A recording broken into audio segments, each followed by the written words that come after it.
Hi everyone, me again, in front of the camera this time. Some people have been asking for a rundown on the car, what I've done to it, upgrades, mods and so on. So I thought I'd show you around the car and what I've done to it in the time that I've had it, and yeah, rather than a few track videos, something a bit different. So without further ado, let's give you a tour. So the car is a Mark 1 97 1.8.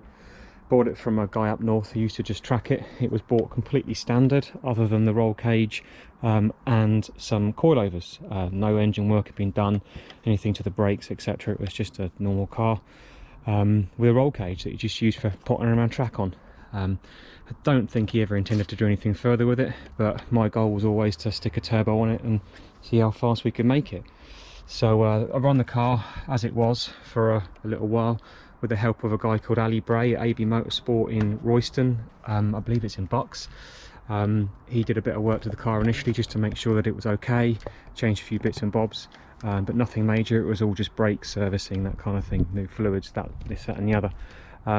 After a year or so of potting around in the 1.8 and getting used to it and learning how to drive a slow car quickly, we decided to go for the turbo conversion, of course, as a lot of MX5 owners do. So with talking to a couple of guys that I met on track days, I decided to go down the TD04 route on the Subaru setup, and yeah, spent a fair bit of money and got the car up and running with a TD04. All the parts were bought from, or most of the parts were bought from Boffey Racing in Huntingdon with the help of Dan and the team there at Boffey. Yeah, the car was originally built and put out 242 horsepower, I believe it was. And it was pretty rapid at that kind of pace, but one or two things happened, cropped up, little issues, little niggles, and it needed to go in to have some work done. So at the same time we decided to put a Skunk 2 inlet manifold on the car, and in doing so we remapped it and got a bit too much power than we anticipated and bent a rod, blew the thing up. You may have seen the video on it happening at Bedford. 125 mile an hour sideways across the grass on fire. Wasn't fun, but blew up the engine. It happens, it is what it is. So Mark 2 was set out, where we decided to forge the bottom end of the engine and stick a much bigger turbo on, and that's when things got really out of hand and we went sort of full race car. But if you're going to do it, you're going to do it, right? So we ended up getting just short of 285 brake horsepower. We could have made 300, but we were putting in extra boost and weren't really getting much from it. So every pound extra we put in, we were getting minimal gains, so we took it down to a safe 285 and left it at that. It's bloody rapid, to be honest with you. Really fast. Suspected that it's slightly over, but sorry, over 300, but it is what it is. 285 was the number we got. I took it on track and it was a hell of a lot different from the TD04 setup, significantly more powerful and just lightning quick, basically. So yeah, that's what the car puts out today. So let's explain what we've done. So I guess we'll start with under the bonnet. Let's just pop the bonnet there. Sorry, she's a bit dirty at the moment. We was at a track day yesterday in Snetterton. Had a great day, but it did rain. So underneath, here we go. So as I say, standard 1.8 97 engine, which has been totally forged at the bottom end. So new Manley rods, ACL bearings, yeah, various bits and bobs. You know how a forged engine works. We've got a Skunk 2 inlet manifold, with a Skunk 2 throttle body, coolant reroute, 640 Bosch EV14 injectors, the R8 NGK COPS kit. This is the turbo, which is a Pulsar G25 550. It's got a custom Walton's exhaust manifold, if you can probably see there. Brilliant work done by the boys at Walton Motorsport. Highly recommended. Yeah, airbox has a Pro Ram air filter underneath the headlight cover, which you might be able to see under there. Nuke Performance catch can with the SPS Motorsport breather mod. Big alley radiator, huge intercooler at the front, which has got a lot of ducting done to it so that the air can only flow through the intercooler and the radiator. Lot of obviously venting going on. There's an oil cooler behind the bumper here, which you can probably just about make out there. Yeah, what else is there to say about the engine? Oh, we've got a standalone fuel system, fuel pressure regulator, radium fuel mount, boost 4.4 port boost controller over there. It's running an ME442 ECU. Brake wise, we've got the comp brake pedal box, twin master cylinder setup, as you can see here, one front and one rear, with an adjustable bias valve which is in the cabin. I'll show you that later on. Brilliant setup. Brake wise themselves, we're on Wilwood MIDI light, so the biggest setup you can get for the MX5, rather than the normal Dynalight people run. It's on the biggest discs you can have, which are the 300mm discs in this case. A lot of people go with the 280s, but we wanted to go full 300. Yeah, in fact I've just noticed there's a crack in that brake, so that's going to need to be replaced. That might explain some of the wobbling I was getting yesterday. Yeah, powered to PBS Pro Race track, sorry, Pro Race. Wheels are Team Dynamic Pro Race LT, the new lightweight forged ones. Rear brakes are the SVTs from the bigger later Mark II model, with just EBC discs and PBS Pro track pads at the rear. Braking is fantastic. Braking is absolutely amazing in this car. Now that I'm used to the setup, it was really hard to get used to with this system, but once you get used to it, it really works well. Tyres are now running Nankang AR1s, although we had a bit of a rubbing issue yesterday at Snetterton. You can probably see these horrible gouges on the tyre all the way around, question going out, but we did anyway. We ended up rolling the or angle grinding the arch at lunchtime, thanks to some guys who had an angle grinder in the pit lane. So that's wheels, tyres, brakes, engine. Oh, there's the bias adjuster on the inside, just in the cockpit for on the move adjustments.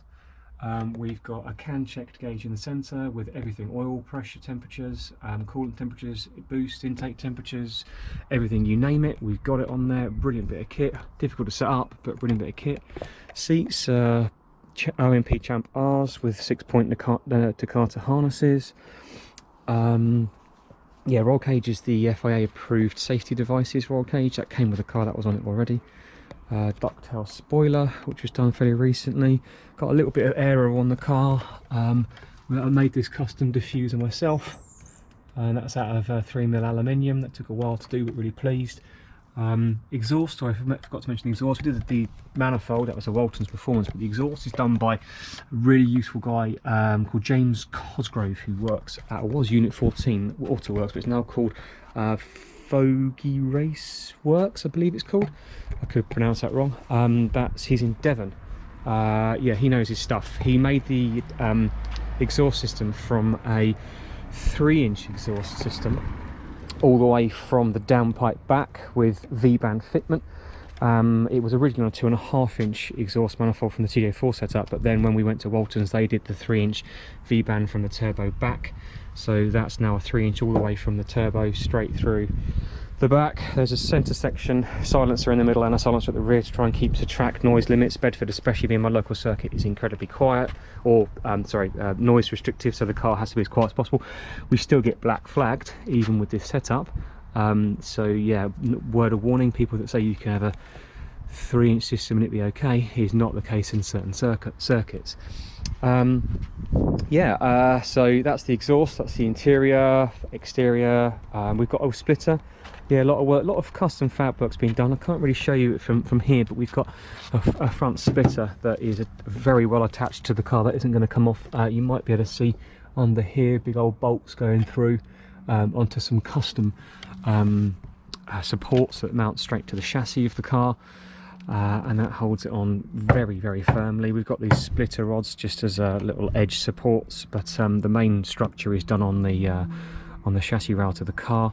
That's brilliant. That was aero, yes, I'm sure it does something, but it was mainly done for cooling, to try and keep the temps down in the engine bay. Likewise, the bonnet vents, same thing, and that's brought the temperatures right down. We don't have any issues with temperature in this car whatsoever. Coolant, oil, the whole lot, it's brilliant. You can run it around all day and it would never overheat under any circumstances, so that's great. The brakes actually have a duct from here. I custom made these funnels from these little ports here that then run through a ducting, which you can just about see in there, that then leads to a backing plate on the brake discs, and the backing plate then funnels in from the rear in here and then cools the brake from the rear. Yeah, that brake disc's got a crack in it as well, so they're shot and need replacing. Again, that's the second set. We had C-hooks on it originally, they did the same thing, so I think next time we'll just go for some solid discs and hope they don't crack. Yeah, so that's pretty much it. So that's the car as a rundown.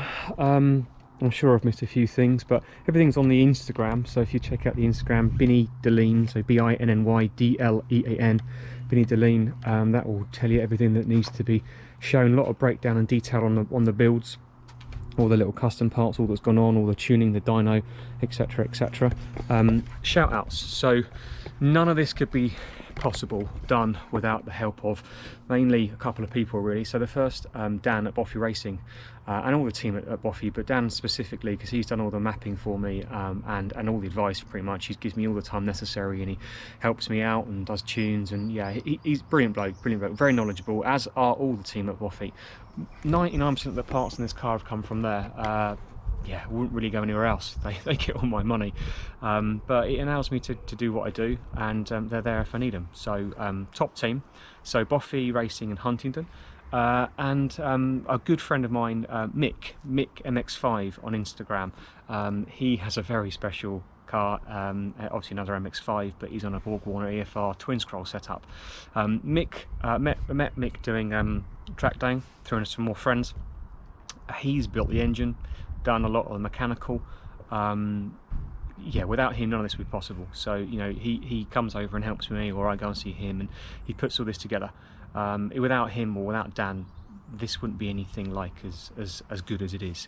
And now I can pound around on track all day and have few, if any, problems, other than these discs that have now a new issue, and that tyre, but I mean, you know, shit happens. Yeah, so without Dan and without Mick, yeah, none of it could be possible. So massive thanks to them, and of course anybody else that's helped me along the way. But yeah, check out Boffy Racing on YouTube and on Instagram, and similar Mick MX5 for his page. His car is next level. I mean, some of the stuff he's got on there and the turbo he's got on that is something else. So have a look at him, Mick MX5, and yeah, that's the car. Hope you like it. Give us a shout, leave some comments. Until next time, thanks guys, bye.